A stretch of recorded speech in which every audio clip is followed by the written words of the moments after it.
कि रखपाल हैं बाग में, रखपाल हैं बाग में, राजा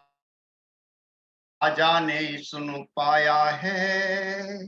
दर्शन करने श्रवण के यात्रा को बिसराया है। पूछे कारण श्रवण से, जिससे योग कमाया है। संसार अनित्य है, श्रवण ने पहला शब्द सुनाया है। संसार अनित्य है, श्रवण ने पहला शब्द सुनाया है। पल पल बदलते विश्व में, पल पल बदलते विश्व में, अपना तो कुछ भी नहीं करता, नहीं कोई जगत का रखपाल वाणी कही। आसक्त मन का खेल है, आसक्त मन का खेल है, शास्ता से लिया जान है। उन महाश्रमण के चरण में बंधन हमारी शान है। उन महाश्रमण के चरण में बंधन हमारी शान है। श्रावस्ती से नगर में, श्रावस्ती से नगर में अहिंसक ब्राह्मण लाल था। गुरु कृपा पापी हुआ, डाकू अंगुल माल था। गुरु कृपा पापी हुआ, डाकू अंगुल माल था। घोर अधर्मी महापापी बेढंगी उसकी चाल थी। रूप भयंकर भूत समूह, गले अंगुली की माल थी। आतंक छाया राज्य में, प्रसन्न आतंक छाया राज्य में, प्रसेनजित चिंतित हुआ। पापी के उद्धार को शास्ता ने संकल्प किया। तो पात्र चीवर ले बुद्ध चले, मंथर उनकी चाल है। उन महाश्रमण के चरण में बंधन हमारी शान है। उन महाश्रमण के चरण में बंधन हमारी शान है। उन महाश्रमण के चरण में बंधन हमारी शान है। तो ये जो दो गाथाएं थी, रक्षपाल को सुनने के लिए राजा ने अपनी यात्रा को विसर्जित कर दिया और रक्षपाल के पास पहुंच गए वन में। दूसरी गाथा अंगुलमाल की थी। तो गुरु उस समय भी वैसे थे, आज भी बहुत सारे गुरु हैं। गुरु के नाम पर कलंक है, जिनको गुरु कहा जाता है। आज भी जो है ऐसे ही क्या प्रतिभाशाली शिष्यों को कहां से कहां पहुंचा देते हैं, आज भी इस दुनिया में मौजूद है। तो भगवान बुद्ध उस समय थे। तो पिछली बार हमने कहा थे कि हम भगवान बुद्ध की, जब वो उद्दत रामपुत्र के पास थे, तो उन्होंने जो उद्दत रामपुत्र के पास था, भगवान बुद्ध को सब सिखा दिया। उसके बाद उन्होंने कहा कि इसके अलावा कुछ है, कि इसके अलावा तो मेरे पास भी कुछ नहीं है। और फिर उन्होंने, सिद्धार्थ गौतम ने सोचा कि भाई श्रद्धा इसमें है, ये भी श्रद्धा में है, श्रद्धा मेरे पास भी है, भले ही थोड़ी हो लेकिन उसे विकसित किया जा सकता है। तो मैंने आपको पिछली बार श्रद्धा के बारे में बताया था, तो विकसित कैसे की जाती है। तो भाई और बहनों, आप जानते हो अच्छी तरह से कि बताया था मैंने आपको कि श्रद्धा सम्यक संकल्प में दूसरे जो संकल्प है सकारात्मक, उसके अंदर आती है। दान, मैत्री, करुणा, मुदिता, उपेक्षा और श्रद्धा। तो श्रद्धा को विकसित करने के लिए फिर आगे हम चलते हैं। वहां पर बताया गया है आपको कि श्रद्धा को विकसित करने के लिए आपको पूजा करनी पड़ेगी, वंदना करनी पड़ेगी, शरण गमन भी करना पड़ेगा, आपको पाप देशना भी करनी पड़ेगी, पुण्यानुमोदन भी करना पड़ेगा, अध्यसना याचना भी करनी पड़ेगी। और ये सब कुछ करने के बाद आपको इनको सबको छोड़ना भी पड़ेगा, समभाव में आना पड़ेगा, उपेक्षा भाव में आना पड़ेगा, आत्मभाव प्रत्याग। तो ये कुछ ऐसे टूल हैं हमारी श्रद्धा विकसित करने के लिए जो बोधिचर्या अवतार से आए हैं, जो आचार्य शांतिदेव द्वारा संज्ञान किया गया है। तो हम आज फिर देखते हैं आचार्य शांतिदेव से दूसरी धर्मेंद्रिय वीर के बारे में कुछ जानना चाहेंगे। क्या कहते हैं आचार्य शांतिदेव वीर के बारे में? वीर को आप ताकत के रूप में ले सकते हैं, वीर को आप बल के रूप में ले सकते हैं, वीर को आप उत्साह भी कह सकते हैं।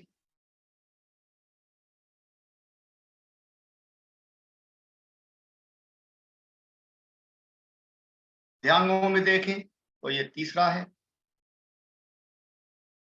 बलों में देखें तो दूसरा है,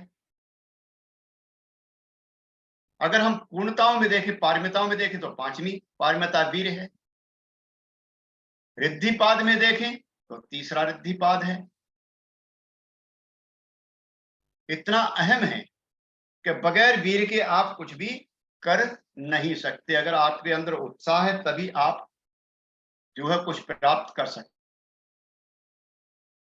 जीवन में जो भी आप प्राप्त करेंगे बगैर उत्साह के आप कुछ भी नहीं कर सकते, बगैर वीर के आप कुछ भी नहीं कर सकते। अगर आपके अंदर उत्साह है, वीर है, तो आप कोई भी काम कर सकते। तो यहां कुशल कार्य में लगने वाली शक्ति, आचार्य शांतिदेव कहते हैं कि कुशल कार्य में लगने वाली शक्ति को वीर कहते हैं। अनैतिक कार्यों के अंदर नहीं, कुशल कार्यों में लगने वाली शक्ति को हम जो है वीर कह सकते हैं। ये श्रद्धा का सक्रिय भाग है, श्रद्धा का जो है सक्रिय अंग है। अगर आप में उत्साह है तभी आपकी श्रद्धा विकसित हो सकती है, अन्यथा श्रद्धा आपकी विकसित नहीं होगी, क्योंकि इसके अंदर बुद्धत्व छुपा हुआ है। बुद्ध को देख लीजिए, मरणासन्न हो गए थे लेकिन उनका उत्साह कम नहीं हुआ था। वो कहते हैं मेरे अंदर श्रद्धा विद्यमान है, लक्ष्य मुझे दिखाई दे रहा है, मुझे प्रकाश मिलेगा, मेरे को रास्ता मिलेगा, ये मेरा जो है पूरी तरह से संकल्पित हूं। अगर हम बुद्धत्व को देखते हैं तो वो भी जो है वीर के ऊपर ही निर्भर है, बोधि जो है वीर के ऊपर निर्भर है। वीरवान व्यक्ति ही आध्यात्मिक जीवन जी सकता है। बहुत शब्द सुना है आध्यात्मिक, आध्यात्मिक, आध्यात्मिक का मतलब है धार्मिक, और धार्मिक जीवन की पवित्रता को बनाए रखने के लिए आपको वीर चाहिए, उत्साह चाहिए, आपको बल चाहिए, शक्ति चाहिए, ताकत चाहिए। तो यहां पर शांतिदेव जी कहते हैं, आचार्य शांतिदेव जी कहते हैं, सांसारिक दुखों से अवैराग्य के कारण निठल्लेपन में मजा आता है। हाँ, सांसारिक दुखों के कारण, सांसारिक दुखों से अवैराग्य के कारण, क्योंकि यहां हम अभी वैरागी नहीं है। और वैराग्य ऊर्ध्वाधर चक्राकर का मार्ग, मार्ग का कौन सा अंग है आप जानते होंगे, 10वां अंग है, 10वीं सीढ़ी है। हाँ? के कारण निठल्लेपन में मजा आता है, हम खाली रहना चाहते हैं, उसी में हम पड़े रहते हैं, और नींद में पड़े रहने की इच्छा होती है। हर समय हम नींद में पड़े रहना चाहते हैं, सोते रहना चाहते हैं और इसी से आलस की ओर हम बढ़ जाते हैं, प्रमाद की ओर हम बढ़ जाते हैं। हमारा यम ने चारों तरफ से रास्ता बंद कर रखा है। यम सब ओर से रास्ता बंद कर तेरी निगरानी कर रहा है। सभी ओर से उसने रास्ते बंद कर दिए हैं और निगरानी कर रहा है, फिर भी तुझे खाना कैसे अच्छा लगता है, फिर भी तुझे खाना कैसे अच्छा लगता है, सोना कैसे अच्छा लगता है, मौज आनंद करना कैसे अच्छा लगता है। कहां फंसा हुआ है, किस जगह? क्यों? कि यम ने तेरे सारे रास्ते बंद कर रखे और तू उसी उलझन में लगा हुआ। रास्ता क्या है? वही कि हम भव चक्र के अंदर पड़े हुए, भव चक्र के अंदर ही हम जो है घूमते रहते हैं, एक कोलू के बैल की तरह। जैसे कोलू के बैल को बांध दिया जाता है कोलू में, पहले, अब तो खैर बैल नहीं रहे हैं, कोलू बहुत कम मिलेंगे देखने के लिए। पहले क्या होता था, कोलू में बैल को बांध दिया, उसकी आंखों से पट्टी बांध दी और पीछे से दो उसमें मार दी और वो घूमता रहता था, उसे घुमाने की जरूरत नहीं है। उसी तरह से हम जो है इस भ्रम चक्र में घूम रहे हैं। यम ने चारों तरफ के रास्ते हमारे बंद कर रखे। सभी सामग्री से सजकर जब मृत्यु झटपट आएगी, बड़ी ढोल मंजीरे पीट के आएगी, आप चिल्लाते रहना, चीखते हैं, बहुत चीखते हैं उस समय, तब असमय आलस छोड़कर भी क्या करेगा? उस समय तू चीखता है, चिल्लाता है, किस लिए चीख रहा है? अब क्या फायदा आलस छोड़ने का? अब चीखने से क्या फायदा? अब तो भाई सर पे आ गई। तू अपने संगी साथियों का मरा हुआ, मरा जाता नहीं देखता कि वो कैसे जा रहे हैं, फिर भी कसाई के भैंसे की बात तू ऊंघ रहा है, प्रयास नहीं कर रहा। हाँ, तू जो है उत्साहित नहीं हो रहा। ये जन्म रूपी नौका तुझे दोबारा मिलने वाली नहीं है। ये जन्म रूपी नौका को पाकर दुख रूपी महा नदी को पार कर, ये जो है जन्म रूपी जो नौका तुझे मिली है, इसको प्राप्त तो कर लिया है, लेकिन इस यही मिलेगी, इसके बाद तुझे मिलेगी नहीं मिलेगी पता नहीं। इसलिए जो महानदी है आज ही पार कर ले। मूर्ख, यह निंद्रा का समय नहीं, यह निंद्रा का समय नहीं है। यह नौका फिर दुर्लभ है, बहुत ही दुर्लभ है कि क्षो मनुष्य पटलाभ हो। सोचिए कि कितना कठिन है यह जीवन मिलना, और आज हम इस जीवन को ऐसे ही व्यतीत कर रहे हैं, ऐसे ही जाने दे रहे हैं। हम अपनी जो भवचक्र रूपी नौका है उसको पार, उस नदी को पार नहीं करना चाह रहे, भवचक्र रूपी नौका को, वो नदी को पार नहीं करना चाह रहे। सभी वैद्य जिन क्रियाओं से निरोग करते हैं उसमें दुख ने, हमारे बोधि प्रकाश जी बहुत अच्छी तरह से इससे समझ सकते हैं कि उन्हें कितना दुख होता है। भले दवाई खाएं, देखिए दवाई खाओगे तब भी दुख होना है, अगर किसी रोग का निदान करने के लिए इंजेक्शन लगाया तब भी दुख होगा, दुखी होगा, अगर चीरफाड़ की तब भी दुखी होगा। तो वैद्य जिन क्रियाओं से निरोग करते हैं उनमें दुख निहित है, उनमें दुख छुपा हुआ है। इसलिए बहुत दुख दूर करने के लिए, बहुत बड़ा दुख है भव सागर का, भव चक्र का, जिसमें हम फंसे हुए हैं, उस दुख को दूर करने के लिए अरे भाई थोड़ा तो दुख हमको सहना ही पड़ेगा। इतने बड़े दुख को दूर करना है तो भाई थोड़ा सा दुख तो हमें सहन करना ही पड़ेगा। घर भी छोड़ना पड़ेगा हमको, खाना भी छोड़ना पड़ेगा, परिवार भी छोड़ना पड़ेगा, और अपने सगे संबंधी भी छोड़ने पड़ेंगे। हमें एकांतवास करना पड़ेगा, शिविरों में जाना पड़ेगा, और जो है जहां धर्म चर्चा होती है, धर्म का संगायन होता है, वहां पर हमको जाना पड़ेगा। निष्पाप होने के कारण शरीर से दुखी नहीं होता, निष्पाप होने के कारण शरीर से दुखी नहीं होता, और पंडित होने के कारण मन से दुखी नहीं होता। जो विद्वान है वो मन से दुखी कभी नहीं होगा, क्योंकि शरीर में पाप से और मन में मिथ्या कल्पना से पीड़ा होती है।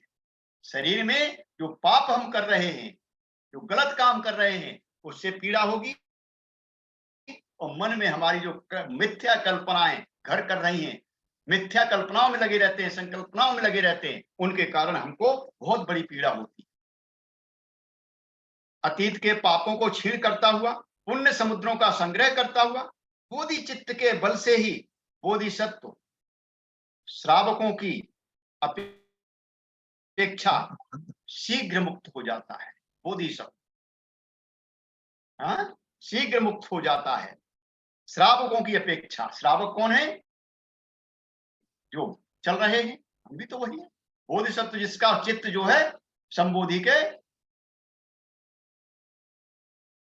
के लिए समर्पित हो गया, जो है हर समय बोधि की ओर प्रयासरत है। एक एक दोष के नाश के लिए अनंत कल्प लगते हैं। एक एक दोष के नाश के लिए अनंत कल्प लगते हैं। इतना आसान किसी दोष को छुड़ाना नहीं है। जो भी हमारे अंदर गलत कर्म हैं, उनको छुड़ाने के लिए हमें काफी लंबा समय लगेगा। इसलिए ये जीवन इतना आपका बहुत ही कीमती है, इसको ऐसे ही नहीं जाने दो।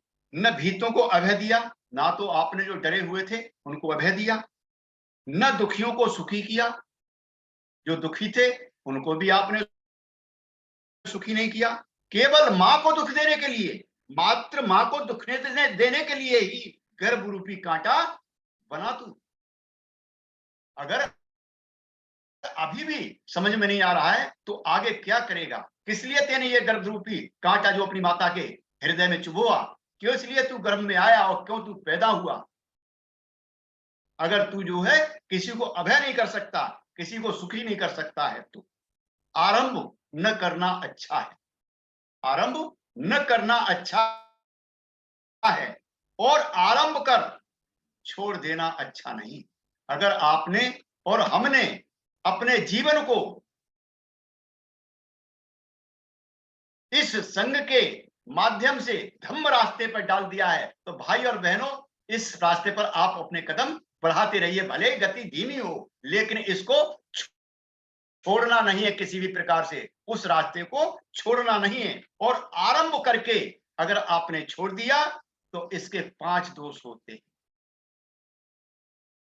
5 दोष होंगे। क्या होंगे? कि दूसरे जन्म तक वही प्रतिज्ञा भंग का अभ्यास बना रहेगा। जो आज आपने प्रतिज्ञा ली है, मित्र बनते समय प्रतिज्ञा को याद करो। मित्र बनते समय आपने क्या 3 प्रतिज्ञाएं ली थी, याद करिए। ब्रह्मचारियों ने क्या प्रतिज्ञा ली थी, वो अपनी याद करिए। अगर आप इन प्रतिज्ञाओं पर नहीं चलते हो तो दूसरे जन्म तक आपकी ये प्रतिज्ञा भंग का दोष आपके ऊपर लगा रहेगा। आप कितनी भी कोशिश करिए, इससे आप छूट नहीं सकते। दूसरा, इस पाप से दुख बढ़ता रहेगा, क्योंकि प्रतिज्ञा भंग कर रहा हूं मैं, अपने वचन को भंग कर रहा हूं, इसलिए इससे मेरा पाप का बोझ और बढ़ता रहेगा। उसको कम करना है। और तीसरा क्या है कि आरंभ किया कार्य पूरा नहीं होता, उसका फिर जो है, जो आरंभ कर रहा है, किसी काम को आरंभ करेगा वो पूरा नहीं होगा, क्योंकि अपनी प्रतिज्ञा पर वो अडिग नहीं है। भगवान बुद्ध की प्रतिज्ञा देख लीजिए कि आपको क्या कहा था उन्होंने जब सिद्धार्थ गौतम थे। चाहे मेरा लहू सूख जाए, चाहे मेरी यहीं पर मृत्यु हो जाए, लेकिन जब तक प्रकाश नहीं मेरा प्राप्त होगा तब तक मैं यहां से टिकूंगा नहीं। बाबा साहब की प्रतिज्ञा को देख लीजिए। संकल्प भूमि पर जो संकल्प लिया था उन्होंने कि अगर मैं भारत के दलित शोषित बहुजनों का उद्धार नहीं कर सका तो अपने को गोली मार लूंगा। भंते जी की प्रतिज्ञा देख लीजिए। तो बाबा साहब, आपका मिशन में जो अधूरा है उसको मैं पूरा करूंगा और पूरा जीवन लगा दूंगा। और हम ऐसे आदर्शों के शिष्य हैं, ऐसे बोधिसत्वों के हम श्रावक हैं, उनके अनुगामी हैं। तो हमें भी अपनी प्रतिज्ञाओं पर थोड़ा सा विचार करना पड़ेगा। और पूरा नहीं होगा, कोई भी काम पूरा नहीं होगा। चौथा है, उतना समय भी जाता है। जो आप काम कर रहे हो प्रतिज्ञा भंग के अंदर, वो समय आपका व्यर्थ चला जाता है। सारा का सारा समय बेकार चला जाता है, उसका कोई उपयोग नहीं होता और आपके जीवन में आलस ही आलस उतरता चला जाता है। कोई और काम भी नहीं होता। इस बीच में आप कोई सकारात्मक काम भी नहीं कर पाते। तो ये 5 दोष आपके जीवन को लग जाते हैं। आगे कहते हैं आचार्य शांतिदेव क्या कह रहे हैं कि माथे पर हाथ रखकर बैठे निकम्मे पर सहजी आपत्तियां टूट पड़ती हैं। माथे पर हाथ रखे बैठे निकम्मे पर सहजी आपत्तियां टूट पड़ती हैं, दुख आन पड़ता है। हिम्मती और हाथ पैर चलाने वाले को बड़े बड़े जीत नहीं सकते। जो हिम्मती वाला है, जो हाथ पैर चला रहा है, उसको अच्छे अच्छे बड़े बड़े भी नहीं जीत पाते। आप देख लीजिए, अकेले थे बाबा साहब और कितनी धमकियां मिली, लेकिन उनको जीत पाए क्या? उनको पार पाई उनसे? नहीं पार पा पाए। भंते जी का जीवन देख लीजिए, पढ़ सकते हो आप। कांसीराम जी का जीवन देख लीजिए, पढ़ सकते हो आप अच्छी तरह से। ज्योतिबा फुल्ले का, जितने भी हमारे महापुरुष हुए हैं, कबीर साहिब का जीवन देख लीजिए, तो आप ऐसे धन्य हैं, आप ऐसे गुरुओं के, ऐसे आचार्यों के श्रावक हैं। मुझे सब पर विजय पाना है, मुझे सब पर विजय पाना है, मुझे कोई जीत नहीं सकता, मुझे कोई जीत नहीं सकता। यह मान मुझे ही रखना है, कोई दूसरा नहीं। ऐसा संकल्प हमें करना चाहिए। हम बुद्ध के श्रावक हैं, हम बाबा साहब के अनुगामी हैं, हम भंते संरक्षित के शिष्य हैं।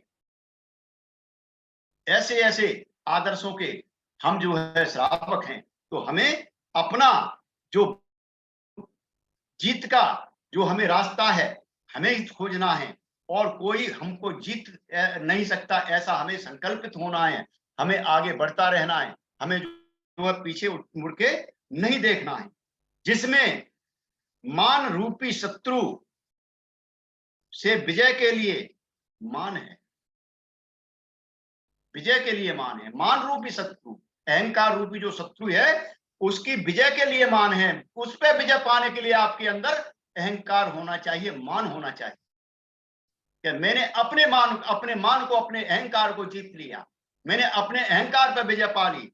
जो उस मान शत्रु को मारकर उस विजय का इष्ट फल जगत को चखाते हैं, वे भावी, वो मानी हैं, विजयी हैं, और वही सूरवीर है जो अपने अहंकार को जीत करके, और उसका जो फल है, जब वो अहंकार को अपने को जीतेंगे, तो उसका जो परिणाम आएगा, क्या आएगा? उनके अंदर शांति स्थापित हो जाएगी, उनके अंदर करुणा आ जाएगी, उनके अंदर मैत्री आ जाएगी, उनके अंदर प्रज्ञा आ जाएगी, उनके अंदर वीर्य आ जाएगा। और जब ये सारी चीज आ जाएंगी, तो जब इसका स्वाद आप जगत को चखाएंगे, तो फिर वो आपके अंदर पैदा होगा। वो क्या होगा? आपका मान होगा। आप मानी कहलाएंगे, अभिमानी कहलाएंगे, विजयी कहलाएंगे, और आप जो है सूरवीर कहलाएंगे।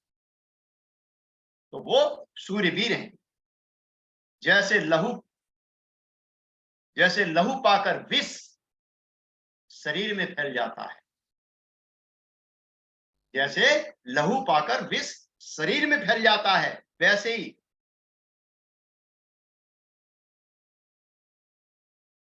इस स्मृति का अभाव पाकर, छिद्र पाकर दोष चित्त में फैल जाता है। बहुत बड़ी बात है, बहुत ही सूक्ष्म है और बहुत ही सटीक है कि किसी भी जगह आपका विष लग गया, वहां पर आपका कोई वो लगा हुआ है, वहां से विष तुरंत जैसे ही वो लहू का साथ पालेगा, तो पूरे शरीर में फैल जाएगा। जो लहू तो पूरे शरीर में फैलता है। सर्प एक जगह डसता है और थोड़ी देर में पूरे शरीर में फैल जाता है। क्यों? कि उसे लहू का साथ मिल गया, खून का साथ मिल गया। इसी प्रकार से अगर आपकी स्मृति कम है, या कोई छिद्र आपके अंदर है, कमजोर पड़ रहा है, वहां से आपने पहरा नहीं लगा रखा है, स्मृति का पहरा लगाइए, स्मृति का पहरा लगाइए, नहीं लगा रखा है, तो फिर जो है दोष जो है आपके चित्त में घुस जाएगा, बराबर वो घुसता रहेगा। तो ऐसे भाइयों का स्मृति का पहरा आपको लगाना है। जैसे आकस्मिक सांप गोद में पड़ने पर उठ जाता है। आप सो रहे हैं, बैठे हैं, आंख बंद किए हुए, और जैसे ही आपकी गोद में सांप पड़ गया, तो आप एकदम नहीं होकर के भागेंगे। एकदम आपके शरीर के अंदर करंट आएगा, अकस्मात एकदम उछल पड़ेगा, वैसे ही नींद और आलस्य आने पर झटपट प्रतिकार करना चाहिए। अगर आपको आलस आ रहा है, अगर आपको नींद आ रही है, ऊँघ रहे हैं, तो उसका भी झट-झट निदान करना पाए, जल्दी से जल्दी निदान कर लीजिए, अन्यथा आप जो है प्रमाद में फँस जाएँगे और आपका जीवन जो है आगे रास्ते पर, सही रास्ते पर नहीं बढ़ेगा। तो ये वीर का कुछ आचार शांति देव ने बहुत अच्छी तरह से बताया है। मैंने कुछ शब्दों में बताया है आपको ये, और ये पूरी वीर पारमिता है, जो आप आचार्य शांति देव के बोधचर्या अवतार में अच्छी तरह से पढ़ सकते हो। तो ये वीर्यवान व्यक्ति ही आध्यात्मिक जीवन जी सकता है और कोई नहीं जी सकता है। जिस व्यक्ति में वीर नहीं, उसका